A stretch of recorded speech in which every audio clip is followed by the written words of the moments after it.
In today's video, I'm going to teach you how to sort by date in Google Sheets.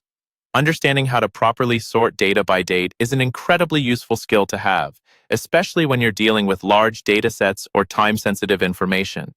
Whether you're managing project deadlines, logging daily activities, or just trying to make sense of a long list of events, sorting by date can keep things organized and easy to track.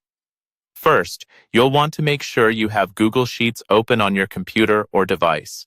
If you haven't done this already, go ahead and navigate to Google Sheets through your web browser. Once your sheet is loaded and ready to use, you can find your data in front of you, waiting to be sorted.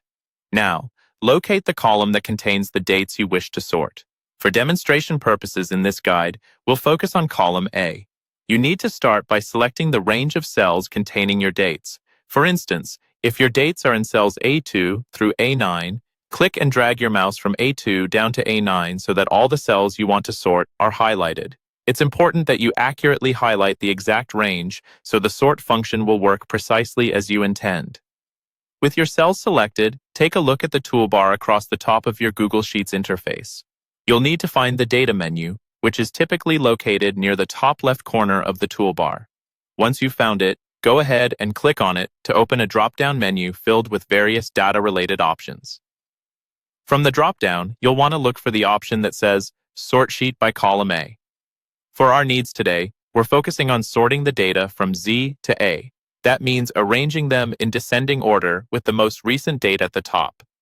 Click this option and watch as your dates in column A instantly rearrange to show the latest date first, creating a more intuitive timeline for whatever information you're working with. Sorting data by date can appear deceptively simple, yet it's an incredibly powerful tool when used effectively. It can help you discover patterns over time, prioritize upcoming events, or ensure you're always looking at the latest updates. It's a straightforward task that can save you hours of time and help you better manage your information. With these steps, you're not only organizing data, you're setting yourself up for success by creating a clearer picture of the timeline that's relevant to your needs. Keep practicing, and before you know it, sorting by date in Google Sheets will become second nature. So go ahead and give it a try on your own data.